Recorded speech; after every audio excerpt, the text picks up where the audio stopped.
정말 그야말로 밝은 뉴스를 한번 다뤄볼까 합니다. 아니 이건 뭐 진짜 과장이 아닙니까? 예. 진짜 지금 난리 났습니다. 그렇죠. 이런 소식 다뤄야죠. 자, 밝은 뉴스가 주식 시장 이야기와 예. 부동산 시장 이야기. 부동산은 언제나 우리가 좀 흐린 뉴스에 그렇죠. 꼈거든요. 근데 뭔가 좀 희망이 지금 샘솟고 있습니다. 예. 근데 마침 대한민국에 주식과 부동산 동시 전문가가 살고 있었습니다. 어제 매불쇼에서 함께 열변을 토하고 갔는데 예. 오늘 또 안 모실 수가 없었어. 맞습니다. 왜냐? 이재명 대통령이 또 응답했어.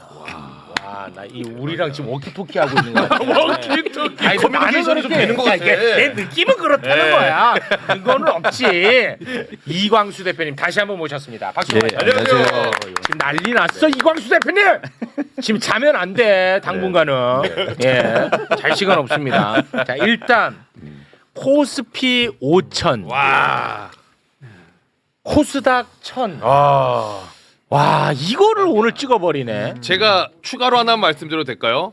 지금 5,046이잖아요. 근데 지금 우리 방송 중에 코스피가 더 올라가지고 오늘 고점이 5,080 몇 가지 갔어요 지금. 와, 그러니까 최고치를 또 찍어요. 5,081까지 찍었습니다. 고점이.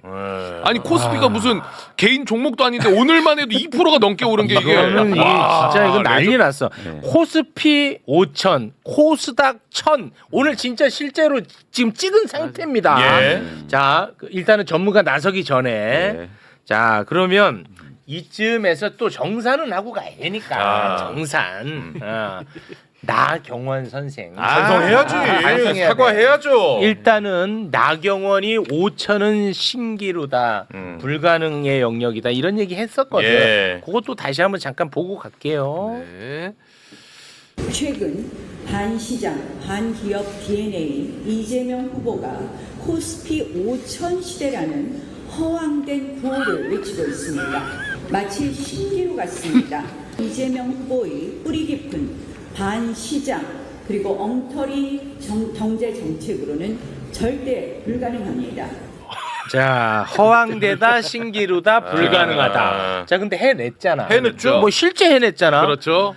야 근데 드디어 5천 해낸 것에 대해서 나경원이 예. 응답을 했습니다. 반응을 했구나. 야, 난 이거 뭉개고 갈 줄 알았는데 예. 용감한 정치인입니다. 그래. 뭐라고 이야기했습니까? 코스피 5천 돌파. 우리 기업들이 이뤄낸 성과다. 이재명 정부의 언행 불일치 규제에도 지수 올랐다고 축배든다 모렴치다. 지금은 코스피 5천 성취가 유동성과 낙관론이 맞물린 착시인지 철저히 점검해봐야 할 텐다. 약간 신기루 못 놓고 있는 느낌인데 아직도 진짜 멍청한 소리인 게 자존심만 있는 것 같아. 멍청한 소리. 아니 대한민국 기업은 뭐 지금 생겨난 거예요? 뭐 기업들이 다 7개월 차 신생 기업들이에요? 아니 70년 80년 된 기업들이 정부 하나 바뀌어가지고 이재명 정부 들어온 지 7개월 만에 낸 성과인데 저렇게 얘기하면 안 되죠. 그런 줄 알아요. 진짜 오히려 모렴치하다. 모렴치한데 나는 그래도 용기 있는 박수 쳐드립니다. 본인이 뱉은 말에 대해서 이렇게 대답하는 어떻게든 말을 해보려고 하는. 와 나경원 진짜로 아유. 대단한 나경원입니다. 예. 자 우리 주식 이야기 먼저 할까요? 아니면은 주식을 부동산이랑 연결해서 갈까요? 일단 주식을 좀 말씀드리고 요거 네. 좀 관련해서 얘기할게요. 자연스럽게 왜냐하면 오늘 부동산을- 국무회의에서 이재명 대통령이 부동산 관련한 발언을 했기 때문이에요. 그러니까 이재명 대통령 순서대로 하겠습니다. 네. 모두 발언에서 정확히 주식 먼저 얘기했어요. 그렇지. 순서 들어갑니다. 좋습니다. 워키토키를 위해 항상 또 예. 1대1 대응으로 갑니다. 일단 오늘 그 말씀하신 것처럼 코스피가 2.6% 이상 오르고 있고요. 5,100에 가까이 가고 있습니다. 삼성전자가 16만 원에 근접했고 SK하이닉스가 80만 원. 아니 삼성전자 16만 원? 예. 와, 내 진짜 6만 원에 살까만. 아이 그만할게요. 자, 근데 오늘은 사실은 굉장히 중요한 의미가 있어요. 예. 뭐 여러 가지 오르는 이유에 대해서 분분하지만 명확합니다. 오늘 오르는 이유는 뭐냐면 이건 정책 때문이에요. 정책. 그러니까 시장에 확실한 신호를 주고 있는데 특히 어제 국민연금이 국내 주식의 비중을 늘리겠다고 결정을 했습니다. 오. 이건 굉장히 중요한 의미가 있어요. 그래요? 그동안 국민연금은 국내 주식을 계속 비중 축소만 해왔어요. 줄여왔었어. 그렇습니다. 그런데 이게 큰 방향 전환이 한 거죠. 그 이재명 대통령이 그 전에 맞습니다. 얘기했었잖아. 맞습니다. 기자회견 때였나? 맞습니다. 예. 예, 그렇기 때문에 국민연금 뭐 하고 있냐? 한국 주식을 사야지. 그래서 사실은 거기에 응답한 거고요. 이게 왜 의미가 있냐면 이건 제 개인적인 얘기를 한번 드려볼게요. 제가 오랫동안 주식 애널리스트를 했는데 예를 들어서 미국의 월스트리트 가서 한국 주식을 제가 세일즈하러 다녔어요. 그런데 외국인 투자자들이 저한테 가장 많이 한 말이 뭐냐면 너 코리아 디스카운트 이유가 뭔지 알아? 물어봅니다. 그래서 제가 남북 문제입니까? 뭐 전쟁 때문이에요? 아니야. 가장 큰 문제는 한국 사람들이 한국 주식을 안 산다는 게 문제야. 그런데 왜 나한테 팔려고 그래? 니네 국민연금도 안 사잖아. 국민연금도 한국 주식을 비중 축소하고 있는데 왜 나한테 팔려고 와? 할 말이 없네. 이게 가장 큰 사실은 모순이었고 한국의 주식시장의 활인 요소였어요. 그런데 이게 바뀐 거예요. 와 대박. 그래서 그 영향이 지금의 대형주를 중심으로 해서 지수를 끌어올리는 가장 중요한 동인입니다. 이제 외국인 투자자들이 한국에 굉장히 많이 들어올 수 있어요. 신뢰가 생겼단 말이죠. 어제도 제가 말씀드렸잖아요. 그래서 지금 정책이 주식시장을 움직이고 있다고요. 그렇지. 선제적으로. 그래서 굉장히 의미 있다. 그러면은 예. 이른바 이제 서학개미들이 동학개미가 될 수 있는 그런 상황이 바뀐 거네요. 그렇죠. 거기에 대해서도 뭐 정책적으로 좀 지원을 해야 되겠네요. 맞습니다. 그래서 또 정책 얘기를 하잖아요. 예를 들어서 세금을 깎아줄 테니까 세금을 면제해 줄 테니까 다시 유턴해라. 이런 얘기들이 나오는 게 다 연관선상이에요. 아, 연관돼. 굉장히 흥미로운 게 정책이 굉장히 촘촘해요. 어. 이건 뭐냐면 주식시장을 명확하게 아는 거예요. 그렇지. 그게 중요해요. 그렇지. 그래야 시장을 끌 수 있다고요. 맞아. 그러니까 시장을 미는 게 아니라 인센티브를 통해서 끄는 거예요. 그렇지. 그러니까 움직이잖아요. 움직이잖아. 그런 차원에서 그러면 우리가 역사적으로 한번 살펴볼 필요가 있습니다. 7번을 한번 볼게요. 7번. 한국의 주식시장이 이렇게 크게 오른 기간은 역대적으로 두 번, 지금 빼고 두 번이 있었어요. 1987년대 하고 그리고 노무현 대통령 때. 그때 그랬어요? 코스피가 200% 이상 오릅니다. 응? 예. 그런데 어떤 공통점이 생각나세요? 그건 뭐냐면 우리나라 정치에 큰 변화가 있었어요. 예를 들어서 1987년, 88년은 뭐가 있습니까? 직선제. 유월항쟁. 그렇습니다. 네. 그러면서 한국의 주식시장이 크게 올랐죠. 그리고 그러니까 노무현 대통령 때 뭐냐면 민주화가 진전되지 않습니까? 그때 사실은 코스피가 또 크게 올랐어요. 그리고 지금 이재명 정부입니다. 진짜네. 여기에 반응하는 거예요. 이거는 인과관계가 있네. 그렇죠. 네. 진짜. 그렇죠. 그래서 그때 당시만 해도 200%가 올랐거든요. 예. 아직까지 100%밖에 안 올랐습니다. 아직 들어가게 돼요? 야, 이재명 아직 남아 있구나. 그래서 이런 정책이 시장을 끌고 가면 지수가 사실은 위가 열릴 수도 있다. 와. 그런데 설레네. 8번을 볼게요. 8번. 이렇게 올랐는데도 아직까지 저평가예요. 조평가요? 예, PBR이 그래도 낮아요. 쉽게 말해서 대만과 일본, 우리하고 산업구조가 비슷한 대만과 일본보다도 낮은 평가를 받고 있어요. 예. 우리 그 전문가님이니까 여기서 지금 올려놓은 것만으로 우리가 이제 어느 정도 수준으로 가면 그래도 오. 야 이게 정상화는 됐구나 할 수 있어요. 여기서. 전 일본처럼 갈 수 있다. 일본. 네, 일본. 일본. 네, 일본처럼 가면 그리고 네. 좀 더 힘을 내면 대만 정도도 갈 수 있다. 대만. 네. 근데 흥미로운 게 뭐냐면 그동안 외국인들이 예를 들어서 대만의 TSMC만 엄청 샀어요. 네. 근데 아까 말씀드렸잖아요. 한국 이제 신뢰가 생기는데 정책도 좋게 바뀌는데 막 D램에서 이익, 삼성전자나 반도체에서 이익 많이 내는데 그러면 그만큼 살 수 있다는 거죠. 그렇게 되면 지수가 이제는 예를 들어서 대만 지수처럼 갈 수도 있는 겁니다. 질문이 하나 있습니다.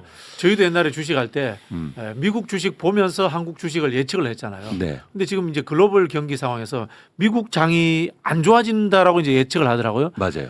그러면은 우리나라가 이게 오히려 같이 안 좋아집니까? 이제는 이제 오히려 영향 이 장이 받겠죠. 좋아질 수가 있습니까? 지난해부터 어떤 현상이 일어났냐면 미국의 예를 들어서 S&P 500은 30% 정도 올랐는데 우리의 코스피는 80% 올랐습니다. 그러니까 지금 시장에서는 자금의 큰 흐름이 일어나고 있는데 미국만 투자하다가 이제 신흥국을 보기 시작했어요. 아. 왜냐하면 미국에서 주가가 너무 많이 올랐고 아. 쉽게 말해서 그만큼 그로스가 성장이 나오느냐에 대해서 의문을 갖기 시작했단 말이죠. 아. 그러니까 한국 이머징 쉽게 말해서 신흥국이 좋은데 그래서 자금이 나오고 있는 상황인데 대한민국을 보니까 와 정치가 너무 바뀌고 있어. 정책도 좋아져. 기업들도 이익이 증가하지. 그러면 사는 거죠. 아. 그래서 이거는 그러니까 동조 현상은 있긴 하지만 한국 시장이 훨씬 좋아질 수 있다는 겁니다. 이미 그걸 보여주고 있고. 그러니까 미국은 매불쇼를 잘 안 들으셨네.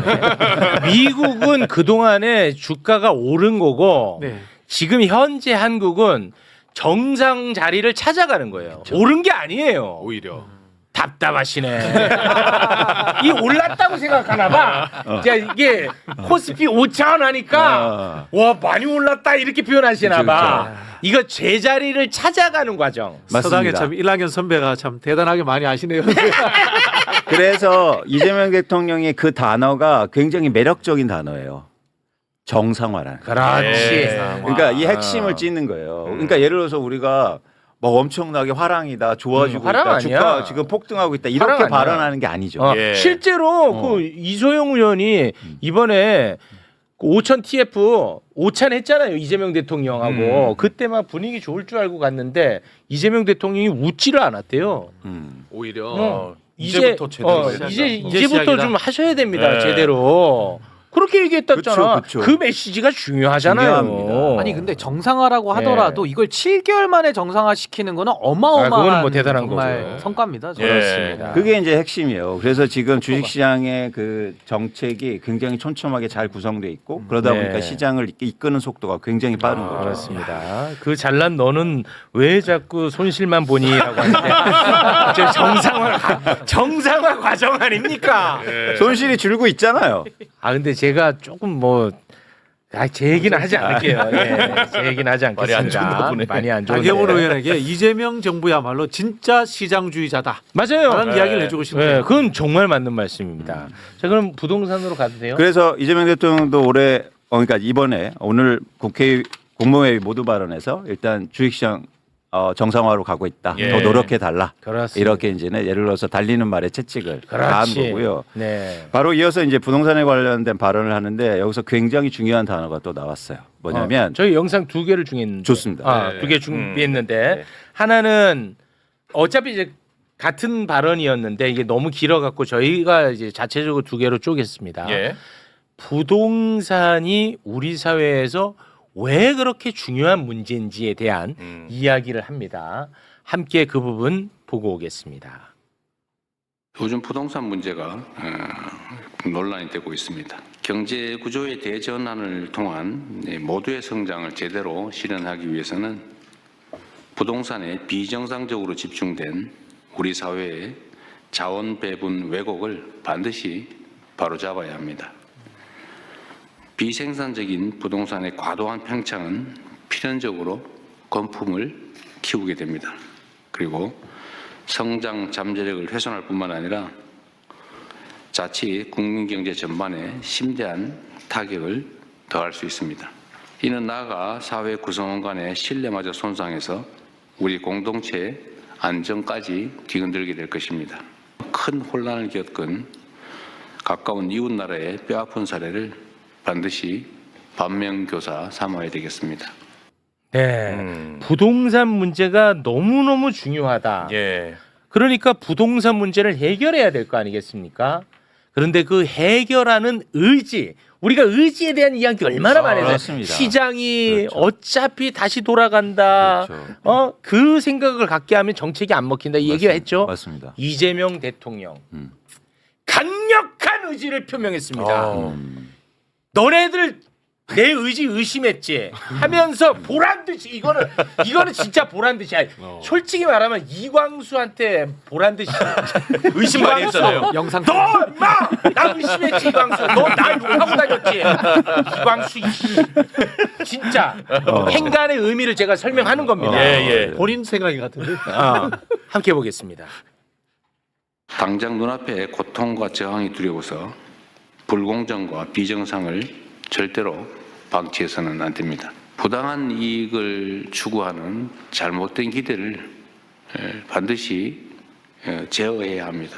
정부 정책도 뭐 또 바꾸겠지. 우리가 뭐 압력을 넣으면 바뀌겠지. 이런 기대들을 하는 경향이 일부에서 존재합니다.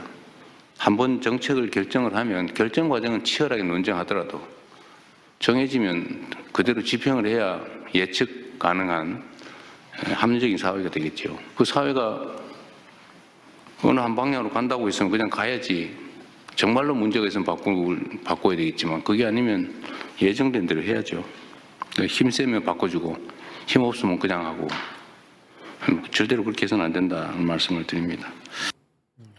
강력한 의지 표명. 맞습니다. 그러니까 제가 말씀드렸듯이 자산시장에서 가장 중요한 정책의 방향성은 신뢰다. 네, 그리고 안정성을 참여자들한테 주는 거죠. 그렇습니다. 그래서 메시지가 계속 나갔지만 사실 그 안정성에 대해서 의문을 가졌단 말이죠. 그래서 오늘 이재명 대통령의 발언 중에서 가장 중요한 단어가 이거였습니다. 뭐예요? 정책 안정성을 확보하겠다. 그러면 뭐냐면 신뢰를 주는 거죠. 그러면 이제 정책이 먹힐 수 있단 말이에요. 마치 주식시장처럼요. 그래서 부동산 시장도 주식처럼 예를 들어서 정책의 방향성이 잡히면 이제 참여자들이 그 길로 따라갈 수 있다는 겁니다. 그래서 저는 오늘의 이 모두 발언에서 굉장히 중요한 의미를 사실 내포했다. 그래서 그 안정성 차원에서 신뢰를 주면 이제는 쉽게 말해서 대통령 말이 먹히는 거예요. 부동산 시장에도 먹힐 수 있다는 거예요. 네. 예. 그래서 의미가 있는 사실은 모두 발언이었다고 생각합니다. 네. 그러면은 이제 좀 부동산이 안정화로 실제 시장에서 반응할까요? 이제 중요한 게 의지와 그리고 방향성과 정책의 안정성까지 큰 방향을 저었으니까 네. 이제 입법이라든지 정책이 나와줘야죠. 따라 붙어야 됩니다. 따라 붙어야 돼. 안 그러면 또 말로만으로 끝나잖아요. 말로만 또 끝나. 그러면 이걸 어떻게 할 건가? 그래서 저희가 계속 그 정책의 방향성에 대해서 얘기하는 거고 거기에 대표적인 게 고가주택에 대한 보유세 인상과 그리고 양도세도 사실 중과 유예를 안 하겠다는 것도 그 방향성이죠. 그래서 이런 것들이 실제적으로 따라 붙어줘야 신뢰가 더 붙겠죠. 네. 예를 들어서 그냥 주식시장 5천 가겠습니다. 주식시장 정상화 시키겠습니다. 주식시장이 좋아야 생산적 금융으로 가야죠. 말만 했으면 누가 믿겠어요. 그런데 이렇게 빠른 기간 동안 민주당이 뭘 했습니까? 상법 1차, 개정했죠. 2차 개정. 그리고 좀 늦춰질 것 같으니까 이재명 대통령이 3차 개정 왜 안 하는 거야? 하는 거죠. 네. 1년도 안 됐는데 법 개정을 3번을 한다? 흔치 않습니다. 그렇습니다. 전 세계 어느 나라도 없어요. 네. 그러니까 방향성을 제시했고 민주당이 붙었잖아요. 네. 전 이게 부동산에서 나와줘야 된다. 자, 이재명 대통령이 했으니까 이제는 입법 과정이 있어야 됩니다. 근데 이걸 가령 좀 입법이라 하면 예를 들면 어떤 게 있을 수 있죠? 예를 들어서 말씀하신 부동산 것처럼 두 관련. 가지인데 대통령이 제시한 건 두 가지요. 첫 번째는 뭐냐면 실거주자 중심으로 정책을 변화시키겠다. 그러니까 뭐냐면 1가구 1주택이라고 해도 투자로 갖고 있으면 사실은 그렇죠. 그거를 투기나 투자로 생각해야 된다. 그래서 큰 정책의 방향은 한국의 주택 시장 전체를 실거주를 우대하고 그렇죠. 나머지는 사실은 예를 들어서 뭐 과세라든가 이런 쪽으로 가는 거죠. 네. 두 번째는 뭐냐면 공정한 방향이죠. 네. 왜 집값은 어제도 보여드렸지만 왜 집값은 수십억이 올랐는데 보유세는 왜 줄어들었냐고. 오히려 줄어. 그건 이상해. 그 공정성을 불공정이야. 확보해야 돼요. 그래서 민주당은 윤석열이 그렇게 해놓은 그걸 되돌릴 필요가 있습니다. 네. 예, 그냥 그것만 해도 돼요. 윤석열이 망친 거예요. 정상 이것도 역시 정상화만. 정상화요. 부동시장 정상화. 그래서 그 두 가지만 일단 해달라. 네. 민주당이. 예. 그런데 여기에 대한 발언이 예를 들어서 저는 조금 근데 그런 거예요. 말씀하신 게 그 다 입법 사항이에요? 그렇습니다. 그래야 사실은 세금 관련된 다 일들이니까. 그 입법 사항이에요. 근데 보세요. 주식은 얘기하면 바로 민주당 의원들이 달라붙어서 빨리 하겠습니다. 하겠습니다. 열심히 할게요. 맞아요. 저 ETF 샀어요. 맞아. 이렇게 하는데 왜 부동산은 안 하고 있습니까? 그거 왜 그런지 알아요? 왜요? 선거. 그러니까요. 그 인과관계도 없다고 우리가 몇 번 얘기했습니까? 계속 강조하잖아요. 왜 부동산 시장을 이렇게 대통령이 지시하고 했는데 왜 안 하고 있냐고요. 민주당 한마디도 안 해. 선거하고 인과관계 없다고 우리가 그렇게 얘기했습니다, 교수님. 부동산 보유세 올린다고 선거에 악영향 끼친다? 근거 있습니까? 그거는요. 근거 없습니다. 아까 저기 박주민 의원 계실 때 이야기하지 왜 저한테 이야기를 그렇게 심하게 하십니까? 아니 근데 전 오늘 그 대통령님께서 국회에서 20%밖에 입법이 안 됐다는 좀 답답함을 오늘 좀 토로를 하셨어요. 네. 그러니까 국회 입법 속도가 좀 너무 느리다는 거예요. 그래서 막 국세청장한테도 법 통과 기다리지 말고 할 수 있는 거 다 해라. 뭐 이런 식으로 오늘 또 목소리를 좀 높이실 정도로 답답함을 많이 토로하셨거든요. 예. 그럼 저는 의원들이 왜 안 움직이냐? 선거가 앞두고 있다. 첫 번째. 그 두 번째는 아니, 국회의원들이 부동산 많이 갖고 있으니까 불리한 정책 안 쓰는 거 아니야? 이런 의심도 가능해요. 그리고 세 번째는 확신이 부족한 것 같아요. 늘 시장이 정부 다 이긴다 이러니까 맞아. 건들지조차도 못해요. 그렇지. 근데 저는 아까 우리 이광수 소장님 말씀하신 대로 실거주자 중심과 공정성 회복 이건 정상화인데 이것만 해도 효과가 있지만 전 대통령께서 이미 지방주도 성장을 신년 기자회견에서 밝히셨잖아요. 그렇습니다. 이제는 주식시장도 코스피가 주목받는 이유가 신흥국으로서 이제 들어와서 사람들이 관심을 갖는 건데 네. 이제 수도권에는 할 만큼 다 했어요. 이제는 지방이라고 하는 이 기회의 땅으로 다 내려가야 되는 이 지방주도 성장이 저는 굉장히 지금 이 부동산 정책의 키 정책이고 네. 또 하나는 이제 코스피라고 하는 하나의 자산 형성 시장을 마련해주면서 부동산 규제가 들어가면 당연히 자산의 유인책이 되지 않습니까? 네. 그러니까 코스피가 활성화되는 것도 하나의 성공 요인이고 전 그런 가운데 이 세제라고 하는 정말 대통령께서도 굳이 먼저 쓸 건 아니지만 막판에는 뭐 쓸 수도 있어라는 네, 식의 맞습니다. 이 말씀을 하셨기 때문에 네. 전 이번 이재명 정부만큼은 저는 지금 부동산 정책 전 네. 강력하게 해야 되고 반드시 성공할 아주 좋은 조건이 예. 형성돼 있다. 아유. 그렇게 봅니다. 변호사님 중요한 말씀하셨는데 저는 민주당 의원들이 두려움을 갖고 있다고 생각해요. 맞아요. 두 가지인데 뭐냐면 과거에 해보니까 약간 정치적으로 영향이 있더라. 근데 그 핵심은 뭐냐면 그렇게 했더니 집값이 못 잡았어. 두려움이 있어요. 근데 지금은 상황이 좋습니다. 그렇습니다. 자, 그 이유가 있어요. 네. 2번을 한번 보실래요? 2번 보면 돼. 2번. 이제 자. 2번 보면 돼. 박주민 의원님께 보여드립니다. 자, 이건 미국의 주택시장 현황이에요. 저 파란 그래프는 뭐냐면 파는 사람들입니다. 주택을 파는 사람들이 사는 사람보다 훨씬 많아지고 있어요. 무슨 얘기냐면 쉽게 말해서 미국의 주택시장도 이제 안정화로 가고 있다. 아, 미국도. 자, 다음 장 볼게요. 다음 장은 캐나다 주택 가격입니다. 캐나다 주택 가격은요. 이미 2022년부터 빠지고 있어요. 많이 떨어지고 있네. 자, 세 번째 그래프는요. 중국인데요. 중국의 주택 시장도 마찬가지로 2020년 이전을 기점으로 계속 하락 중입니다.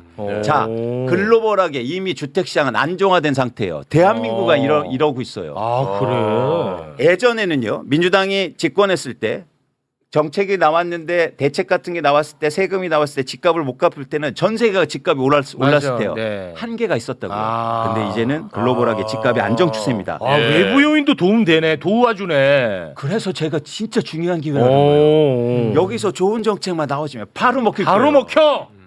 민주당 와서 특강 한번 하시죠. 안 제가 불러요. 봤을 때는 민주당 안 불러. 이광수는 절대 안 불러. 아니, 이광수는 절대 안 불러. 안 불러요. 이광수 때문에 선거 다 진다고 그래. 알겠습니다. 민주연구원에 가서라도 아니, 제가 민주당도 제가 다녀왔어요. 네네네. 그렇게 해도 안 들어.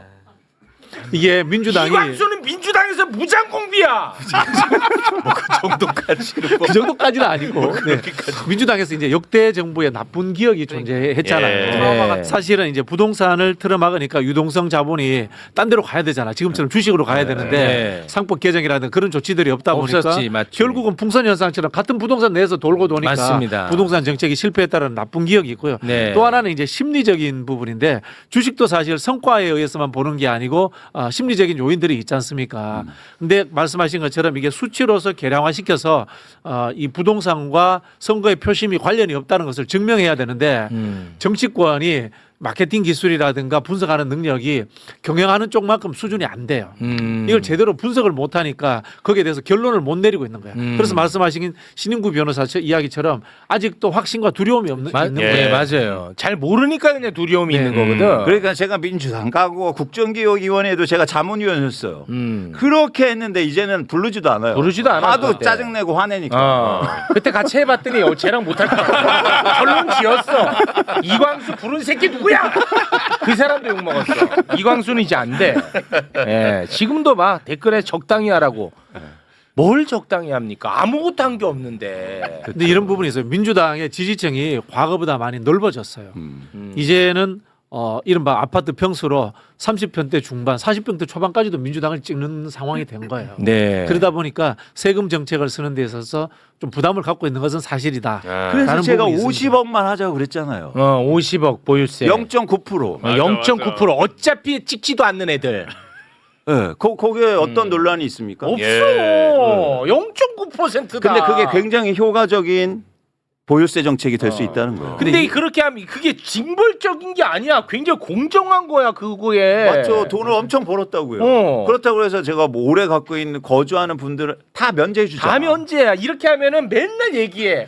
우연히 강남에 집 한 채 물려받아가지고 거기서 노부부 얘기 꼭 한다. 노부부들 다 면제해 준다니까. 이게 부에 대한 인식부터 해서 쉽게 바뀌잖아요. 예를 들자면 이런 거예요. 내 앞에 사람까지 반칙해서 저기 들어갔는데 왜 나 앞에서 끊어막아? 이런 생각도 가지고 있고 또 사람은 현재에서 내가 가질 수 있는 부 이상의 환상을 꿈꿉니다. 나는 0.9%에 들어갈 수 있어라는 맞아. 그런 환상을 갖고 있기 맞아, 때문에 맞아. 네, 단순히 자를 수는 없는 거예요. 네. 정치는 경제 영역과 다른 부분이 분명히 네, 존재하는 맞는 겁니다. 말씀인데. 경제는 우리가 이제 토대 결정론이라고 해서 네. 경제적 이익에 의해 가지고 자기가 결정을 하지만 정치는 환상과 꿈이라는 것을 또 가져야 되거든요. 맞습니다. 네. 그래서 진짜 평생 내가 내지도 않는 종부세에 대해서 올리면은 고시원 사는데도 그렇게 화를 내. 진짜. 그거는 근데 이게 언론에 또 잘못 길들여진 측면도 있다고 봅니다. 네. 근데 우리가 구조적으로 지금 큰 문제가 있다는 거죠. 이재명 대통령은 이제 일본에 이야기도 했지만 이제 5번을 한번 볼게요. 5번. 이건 뭐냐면 서울의 아파트의 주택 구입 물량 지수라는 겁니다. 중간 소득의 가구가 대출을 최대한 일으키고 내 자산을 일으켜서 살 수 있는 아파트가 100채 중에서 몇 채인가를 나타내는 지표예요. 새로 살 때. 그게 100채 중에서 2.5채밖에 안 돼요. 그러니까 이미 시장에 진입한 사람들은 예를 들어서 그걸 갈아타게 하고 이럴 수는 있겠지만 새로 우리 아이들 그리고 우리의 청년들은 진입 안 돼. 진입이 불가능합니다. 안 돼, 안 돼. 이런 상태를 언제까지 유지할 수 있느냐. 이건 좋은 나라가 아니야. 정치가 미래하는 거잖아요. 교수님. 그러려면 2세대한테 우회한 정책을 해야죠. 또 맞네. 그래서 이제 저희가 이제 이재명 정부에게 큰 기대를 하는 게 사실은 혁명적인 점프보다는 점진적으로 가는 것들이 사람들에게 이해의 폭도 많아지고 네. 그다음에 부담감도 더 적어지거든요. 그런 부분에서 저는 주식시장이 커지는 게 가장 중요한 하나의 탈출구가 될 수 있을 것 같아요. 네. 이제는 부동산보다 주식으로 돈 벌자. 사람은 돈 벌고 싶은 욕구를 가지고 있거든요. 그렇습니다. 그걸 막을 수가 주식으로 없어요. 벌으라는 거예요. 교수님 그래서 너무 좋은 환경이라는 거예요. 네. 그래서 그렇죠. 조금만 동의합니다. 잘하면 그렇습니다. 확 가는 거예요. 그렇죠. 오, 재반 환경이 너무 좋아요. 맞습니다. 네. 저도 지금 이사해야 돼가지고 최근에 집을 좀 알아봤거든요. 부동산에 혹시 저희 집 근처는 아파트 살려면은 얼마 있어야 되나요? 그랬더니 한 6억은 현금 들고 있어야죠. 그래서 바로 포기했습니다. 너무 높아서 지금. 그렇습니다. 예. 자, 오늘은 여기에서 마무리를 좀 짓도록 하겠습니다.